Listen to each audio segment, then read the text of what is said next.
नमस्कार, मैं हूं बिलाल और आप देख रहे हैं मेरे साथ इंडिया दस्तक। चलिए बुलेटिन में शुरुआत करेंगे। इस वक्त के आपको बता दें कि यहाँ पर डोईवाला की खबर के साथ डोईवाला के एक निजी कार्यक्रम में पहुंचे राष्ट्रीय महामंत्री कैलाश विजयवर्गीय और साथ ही पुष्कर सिंह धामी भी यहाँ पर इस पूरे कार्यक्रम में शामिल हुए। चूड़ाक्रम संस्कार कार्यक्रम में जो है पहुंचे थे यहाँ पर मुख्यमंत्री पुष्कर सिंह धामी और साथ ही बताया जा रहा है कि इस पूरे कार्यक्रम में कई बड़े नेता भी शामिल हुए हैं। डोईवाला की थानों में यहाँ पर एक निजी कार्यक्रम में राष्ट्रीय महामंत्री कैलाश विजयवर्गीय और साथ ही मुख्यमंत्री पुष्कर सिंह धामी ने शिरकत की। उन्होंने यहाँ पर हिमांशु चमोली प्रदेश मंत्री युवा मोर्चा के बेटे के यहाँ पर चूड़ाक्रम कार्यक्रम में पहुंचकर बेटे को आशीर्वाद दिया। कार्यक्रम में यहाँ पर विधायक खजान दास, उमेश शर्मा, काऊ विनोद चमोली, ऋषिकेश मेयर अनिता और आपको बता दें कि इनके अलावा यहाँ पर तमाम बीजेपी पार्टी के कार्यकर्ता मौजूद रहे।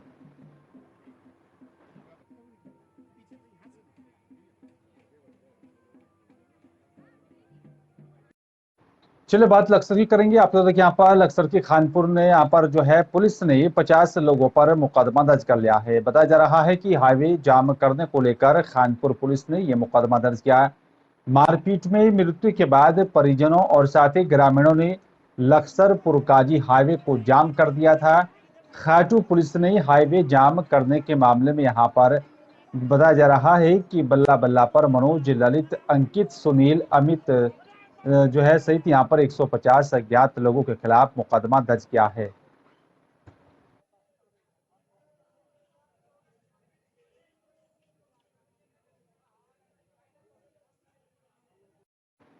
उत्तराखंड प्रदेश में चारधाम यात्रा को लेकर जो है प्रशासन बड़े दावे कर रहा है। देश के कोने कोने से श्रद्धालु देवभूमि यहाँ पर दर्शन के लिए आ रहे हैं। आपको बता दें कि यहाँ पर देवभूमि में प्रवेश द्वार मंगलोर बस अड्डा अपनी बदहाली पर आंसू बहा रहा है। उत्तराखंड सरकार यात्रियों की बेहतर सुविधा के लिए कई योजना भी चलाने का दावा कर रही है, जिससे यात्रियों को यहाँ पर किसी भी प्रकार की कोई परेशानी का सामना ना करना पड़े। लेकिन प्रशासनिक अधिकारी सरकार के तमाम वादों को पलीता लगाते हुए नजर आते हैं।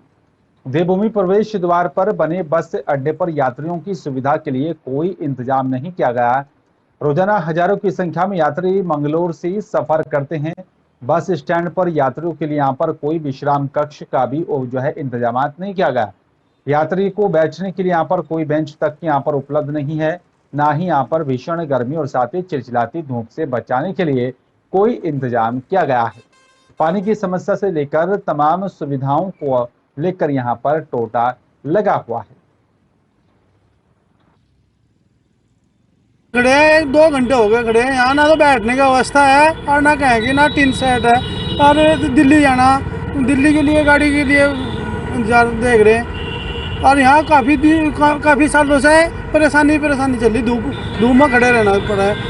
जैसे कि हम राज्य प्रवेश करते हैं तो पहला ही रोडवेज बस स्टैंड है जी, यहाँ पे ना तो टिन सेट है जी, कोई ना कोई बैठने की सुविधा है जी। बहुत ज़्यादा ही परेशान है जी। लोकल कार भी धूप में खड़ा, कम से कम जाकर बैठ जाए, यहाँ कोई व्यवस्था ही नहीं है जी।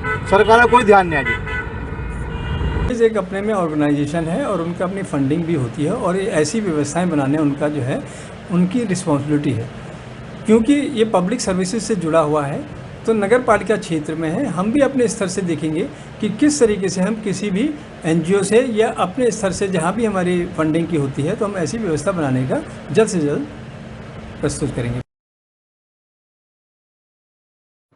और से बात उधम सिंह नगर की करेंगे। आप लोग यहाँ पर खाटिमा में जो है सीमांत गांव जो है बंधा, बलुआ, खैरानी, बगुलिया, झाऊ परसा आदि में यहाँ पर उत्तर प्रदेश सिंचाई विभाग की तरफ से यहाँ पर मुनादी की कार्रवाई से ग्रामीणों में खलबली मची है। सिंचाई विभाग की यहाँ पर टीम को आक्रोशित ग्रामीणों के यहाँ पर तीखी नोकझोंक का भी विरोध करना पड़ा। आपको बता दें कि यहाँ पर मौके पर थाना छनकैया से पुलिस बल भी मौजूद रहा।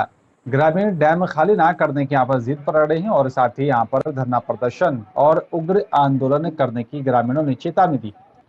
आपको बता दें कि शारदा सागर डैम के तट पर लगभग 70 वर्षों से यहाँ पर बसे ग्रामीणों को नोटिस जारी किया गया है। 14 अप्रैल तक डैम खाली करने को लेकर निर्देश दिया गया, जिसका ग्रामीणों पर कोई असर नहीं पड़ा है। और वहीं 7 मई को ग्रामीणों की समस्याओं के निराकरण को लेकर आयोजित सांकेतिक जल समाधि को भी संज्ञान में लेकर उत्तराखंड मुख्यमंत्री पुष्कर सिंह धामी ने भी यहाँ पर पीड़ित ग्रामीणों के द्वार पहुंचकर उनको आश्वासन दिया था कि किसी को भी यहाँ से हटाया नहीं जाएगा। हम लोग 65 साल से लगभग यहाँ बसे हुए हैं। 65 साल से लगभग बसे हुए हैं, जबकि हमारी 2 पीढ़ियाँ गुजर गईं। और हम लोगों को सन 2020 में एक अल्टीमेटम दिया गया था, मतलब सूचना के माध्यम से कि आप लोगों को हटाया जाएगा, जबकि इस पे हम लोगों ने हम माननीय मुख्यमंत्री जी से भी आश्वासन मिला कि आप लोग उजाड़े नहीं जाएंगे, आप लोगों के ऊपर कोई कार्रवाई नहीं होगी। उन्होंने आश्वासन भी दिया और हम लोग इस आश्वासन पर रहे। और पुराने समय से भी नेतागण लोग ये आश्वासन देते आए हैं कि आप लोगों को कभी नहीं उजाड़ा जाएगा, जबकि उत्तर प्रदेश सरकार द्वारा हम लोगों को प्रेरित किया जा रहा है और उजाड़ने का प्रावधान बना करके और कार्रवाई की जा रही है। यहाँ 70 साल से हम बसे हुए हैं। यहाँ हमें इंदिरा आवास मिला, पानी का सुविधा सरकारी मिला है, आंगनबाड़ी है, सरकारी स्कूल है, रोड है सरकारी, बिजली सरकारी है। 70 साल से सब चीज़ सुविधा हमें मिल गया, जाति स्थाई भी हमारा बना है। और अब यहाँ हमें उजाड़ने के लिए आज प्रशासन आके अनाउंसमेंट कर रही है उजाड़ने के लिए, तो हम कहाँ जाएंगे? हम जाने वाले नहीं हैं यहाँ से। और कहने का मतलब सर कि यहाँ उत्तराखंड और यूपी का बंटवारा भी नहीं हुआ है और यूपी वाले लोग आके आज हमें उजाड़ने का आश्वासन दे रहे हैं। और कुछ दिन पहले 2-4 दिन पहले मुख्यमंत्री जी हमारे आए थे और वो हमें आश्वासन करके गए हैं कि किसी को कहीं जाने की ज़रूरत नहीं है, जो जहाँ है वहीं रहेगा, आप लोग परेशान मत होइए। और आज 4-5 दिन के बाद ये हमारे संग हो रहा है, तो इसका क्या रीज़न है हमें तो कुछ समझ ही नहीं आ रही है। एक जगह पर इकट्ठा करके फिर इसको आग लगा करके जला देते हैं। जी जी, अनाउंस भी होता है कि कूड़ा जो है वो कूड़ेदान में डालिए है, और हमारे कर्मचारी भी सफाई व्यवस्था में बरकत तैनात रहते हैं। ये पे कूड़ेदान लगे हैं, बहुत समझाने, यदि पूरा दिन समझाते ही रहते हैं, अनाउंस भी समझाते रहते हैं भैया कूड़ा जो है कूड़ेदान में डालो। ढेर संख्या में भंडारा इकट्ठा हो जाते हैं, चलते हैं बहुत से झाड़ू। अब सब तो जैसे कि जमीन में भी आ जाता है, उसको झाड़ू लगवा करके हम सफाई कर्मचारियों से एक जगह इकट्ठा करवा देते हैं, फिर उसमें आग लगवा करके उसको नष्ट कर देते हैं। कुछ लोगों ने अतिक्रमण करा हुआ है और 2020 में भी हमारे द्वारा नोटिस दिए गए थे, उस समय मनादी भी कराई गई थी, लेकिन कोरोना पीरियड होने के कारण उस समय खाली नहीं कराया जा सका। और खाली कराने हेतु जो पहले नोटिस दिए गए हैं, जिसमें 10 अप्रैल का समय दिया गया था खाली करने के लिए, लेकिन खाली नहीं किया गया, इसलिए मनादी कराया जा रहा है। और जो भी आगे कार्रवाई होगी उससे अवगत कराते रहेंगे। इसमें सर में ऐसा जो हमारी संपत्ति है, एक लाल कोठी है हमारे पास, केवल वही हमारा सीमांकन हुआ है, उसका प्रस्ताव जा चुका है, जो ट्रांसफर वाला है, उत्तराखंड में कॉलोनी है और सारदार सागर जलाशय का ऐसा कोई प्रकरण नहीं है ट्रांसफर के लिए। और चलिए बात पौड़ी की करेंगे। आप लोग देखिए यहाँ पर जनपद पौड़ी जिले के यहाँ पर चौबट्टा खाल विधानसभा गुरुवार देर रात हुई यहाँ पर बारिश और तूफान से काफी नुकसान हुआ है। तहसील चौबट खाल के यहाँ पर अंतर्गत विकास खंड अंकेश्वर और साथ ही बताया जा रहा है कि यहाँ पर पोखरा में भारी नुकसान हुआ है। भारी तूफान से तहसील चौबट्टा खाल के यहाँ पर पार्किंग में खड़ी तहसीलदार की सरकारी गाड़ी सहित यहाँ पर 4 प्राइवेट गाड़ियों के ऊपर चीड़ के पेड़ गिरने से ये यहाँ पर काफी नुकसान हुआ है, जिससे बताया जा रहा है कि गाड़ियां क्षतिग्रस्त हो गई और वहीं कई गांव में ग्रामीणों के मकानों की छत भी क्षतिग्रस्त हो गई है। पूर्व ब्लॉक प्रमुख पोखड़ा पुष्कर जोशी और साथ ही बीजेपी नेता गौरव जोशी ने यहाँ पर सतपाल महाराज कैबिनेट मंत्री स्थानीय लोगों को यहाँ पर मुआवजा देने की बात कही। बताया जा रहा है कि गुरुवार रात भारी तूफान से ग्राम बताया जा रहा है कि यहाँ पर मसमौली और साथ ही पोखड़ा गांव में 10 से अधिक घर प्रभावित हुए और गनीमत ये रही कि यहाँ पर इस दौरान कोई जान माल को ज्यादा नुकसान नहीं हुआ है। पूरी गिर रही है, तो फिर हम बाहर आए और तब देखा कि पूरी छत ही चली गई नीचे। दादी का आवाज दी हमने, तो दादी का आवाज दी, तो दादी तो बस से मरी वहाँ से। तो मतलब वैसे कुछ हुआ नहीं, मतलब पर हमारा मतलब बहुत नुकसान हुआ है और हम सरकार से अपील करेंगे कि हमारी वो सुने। ठीक। जो भी अभी आपदा घटनाएं होती हैं उसमें संबंधित तहसील से निर्देश दिया गया है, जब भी भारी वर्षा हो, आंधी तूफान हो, उसमें किसी का मकान क्षतिग्रस्त होता है या किसी का पशु हानि होती है या भूमि क्षति होती है, संबंधित रिपोर्ट हमको तत्काल 24 घंटे के अंदर प्राप्त किया जाए। जो घटना की जानकारी आ रही है पोखड़ा की, उसको भी हम जांच करवाती उस पर शीघ्रता से कार्रवाई करें। ऐसा है कि कल रात लगभग समय 9:30 पौने 10 बजे के करीब भयंकर आंधी तूफान आया। लोगों के समझे कि अपनी जान बचानी मुश्किल हो गई। रात समय के लगभग 10 बजे ये समझे कि ग्राम सभा मसमूली के ग्राम नेवा से दिवंगत श्री सुनील कुमार बदुला की माँ का फोन आता है कि हमारा मकान इस समय इस तरह से घटनाग्रस्त हो गया और बड़ा समय बड़ा चोट हुआ में, क्योंकि समय कि सुनील कुमार बदुला भाजपा के लिए समय लगभग 30 साल तक उसने काम किया है। समय की क्षेत्र के लिए बहुत बड़ा काम किया। दुर्भाग्यवश विगत 1 साल पहले कोरोना काल में उसमें उसकी असामयिक मृत्यु हो गई और कल रात समय उन्हीं के साथ ऐसा घटना घटी कि समय के 2 कमरों का मकान पूरी छत उड़ गई और शुक्र समझो कि वो समय के माली बच्चे बाहर थे। और बाजपुर के बिजली विभाग कार्यालय में यहाँ पर महिलाओं ने आम आदमी पार्टी के यहाँ पर प्रदेश उपाध्यक्ष सुनीता टमटा के नेतृत्व में यहाँ पर एसडीओ का घेराव किया। इस दौरान महिलाओं ने यहाँ पर बिजली विभाग के अधिकारियों से जल्द मीटर लगवाने और विजिलेंस टीम की तरफ से किए गए मुकदमों को वापस लेने की मांग की। आपको बता दें कि बाजपुर के रामराज रोड स्थित यहाँ पर एक प्राइवेट कॉलोनी में यहाँ पर बीते दिनों बिजली विभाग की विजिलेंस टीम ने यहाँ पर छापेमार कार्रवाई कर घरों में यहाँ पर बिजली चोरी करते हुए कई लोगों पर कार्रवाई की थी, जिसके चलते बिजली विभाग की यहाँ पर विजिलेंस टीम ने पुलिस में यहाँ पर बिजली विभाग से यहाँ पर चोरी करने वाले लोगों के खिलाफ कई धाराओं में मुकदमा दर्ज करवाया था। वहीं विजिलेंस टीम की तरफ से यहाँ पर की गई कार्रवाई से आक्रोशित होकर महिलाओं ने इकट्ठा होकर आम आदमी पार्टी के प्रदेश उपाध्यक्ष सुनीता टमटा के नेतृत्व में बताया जा रहा है कि नाज मंडी स्थित यहाँ पर बिजली विभाग कार्यालय में यहाँ पर इकट्ठा हुए, जहाँ पर महिलाओं ने एसडीओ गुलशन बुलानी का घेराव किया।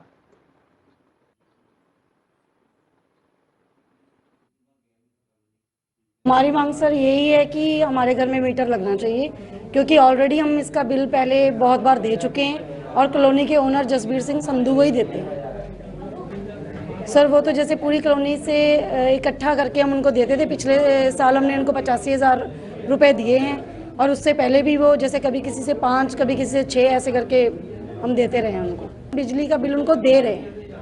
देखिए, यहाँ रॉयल गार्डन के पीछे जो कॉलोनी निर्मित की गई थी, वहाँ पर लगभग तकरीबन सभी मकानों में विद्युत चोरी की जा रही थी। इस वजह से विजिलेंस और हमारे द्वारा संयुक्त रूप से कार्रवाई की गई है और उनको जो है विद्युत चोरी में पकड़ा गया है। लेकिन इनके द्वारा ये कहना है कि इनको जो धोखा हुआ है या इनके मालिक द्वारा पैसे लिए जाते, तो ये इनका पर्सनल मामला है। इसकी ना तो विभाग को कोई जानकारी हो, ना ही कोई विभागीय नियम के तहत है।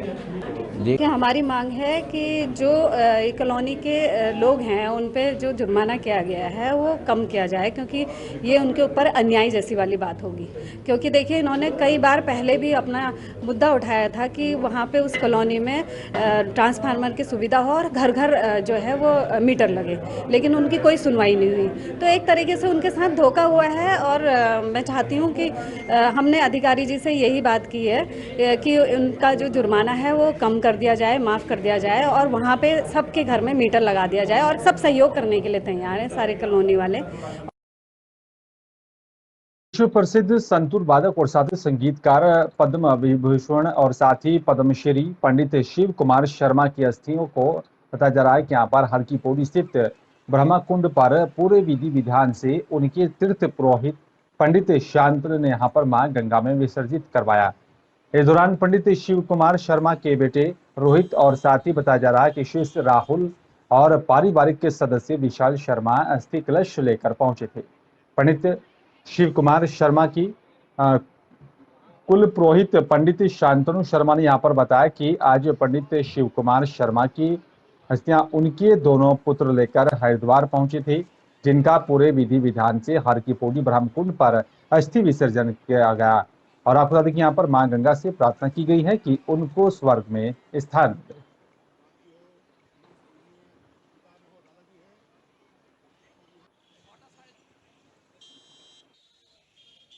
मेरा नाम शांतनु शर्मा है। जम्मू राज्य के पुरोहित हैं हम, और राहुल जी जो आए हैं अपने पिताजी पद्म विभूषण पंडित शिव कुमार जी की अस्थियां लेकर के, वो भी जम्मू से ही बिलोंग करते हैं। उनका पैतृक जो है जम्मू शहर पंचतीर्थी के पुराने वो रहने वाले हैं, और उनकी आज अस्थियों का अस्थि पर्वा हमने राहुल जी के द्वारा करवाया है। और बाकी यह है कि भाई गंगा जी से यही प्रार्थना रहेगी कि शिव कुमार जी की आत्मा को शांति हो, सद्गति हो, वैकुंठवास हो, और उनका आशीर्वाद अपने पुत्र राहुल जी पर हमेशा बना रहे, ताकि उन्हीं की तरह वो भी एक अच्छा नाम, अच्छा मुकाम अपने जीवन में हासिल कर सके और हम उन पर सभी गर्व महसूस। अतिक्रमण हटाओ अभियान का आज चौथा दिन रहा है। आपको बता दें कि यहाँ पर प्रशासनिक टीम की तरफ से बहादुराबाद क्षेत्र में यहाँ पर हटाया जा रहा है अतिक्रमण को लेकर लगातार कार्रवाई की जा रही है। और बीते दिनों हरिद्वार अपर रोड और साथ ही उत्तरी हरिद्वार कनखल सहित कई क्षेत्रों को भी यहाँ पर अतिक्रमण मुक्त किया गया। धर्मनगरी हरिद्वार में अवैध अतिक्रमण पर लगातार कार्रवाई की जा रही है। जिला प्रशासन की तरफ से इस पूरी कार्रवाई को अंजाम दिया जा रहा है। आपको बता दें कि यहाँ पर अतिक्रमण हटाओ अभियान का आज चौथा दिन है और साथ ही आज प्रशासनिक टीम की तरफ से बहादुराबाद क्षेत्र से हटाया जा रहा है पूरा अतिक्रमण। और हरिद्वार अपर रोड, उत्तरी हरिद्वार कनखल सहित कई क्षेत्रों को यहाँ पर अतिक्रमण मुक्त कर दिया गया। अवैध अतिक्रमण के खिलाफ आगे भी जिला प्रशासन की कार्रवाई जारी रही।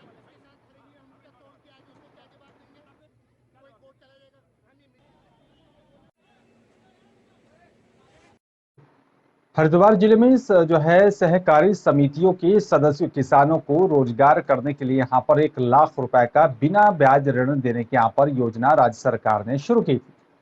लक्सर के झिमरहेड़ी निवासी विनय सैनी ने यहाँ पर गांव की बहुउद्देशीय साधन सहकारी समिति से यहाँ पर इस योजना के तहत लाभान्वित किसानों के नाम की सूचना मांगी थी।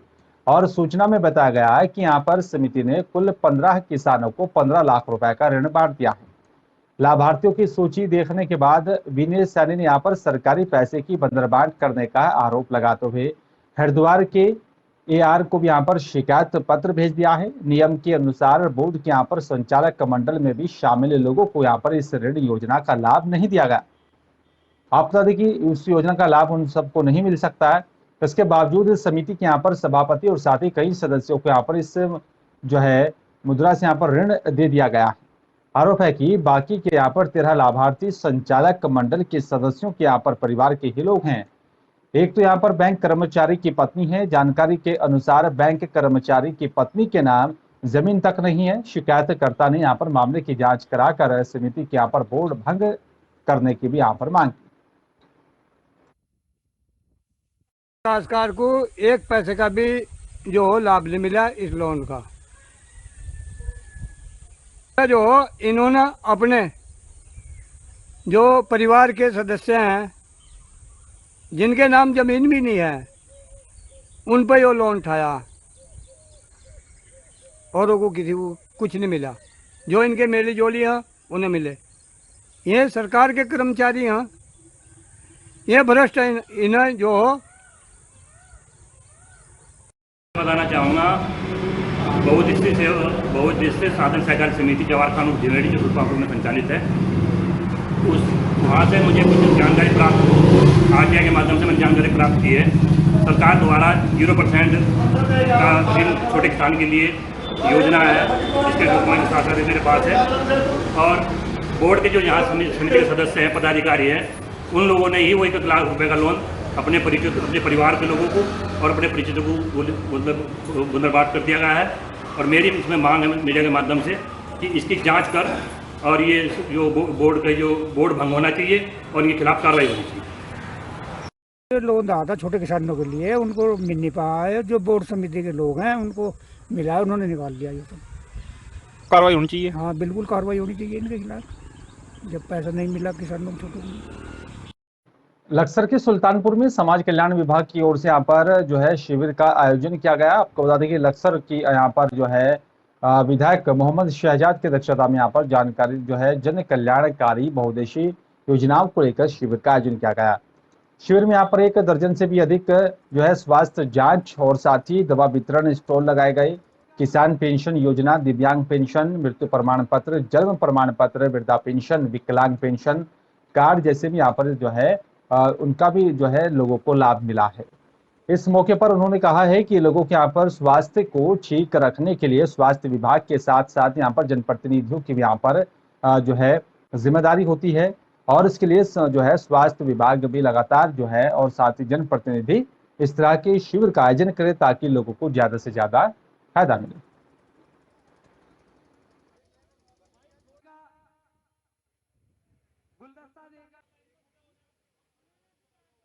और फिलहाल इस बुलेटिन में मेरे साथ सिर्फ इतना, बाकी देश दुनिया की तमाम बड़ी खबरों के लिए देखते रहिए इंडिया दस्तक। नमस्कार।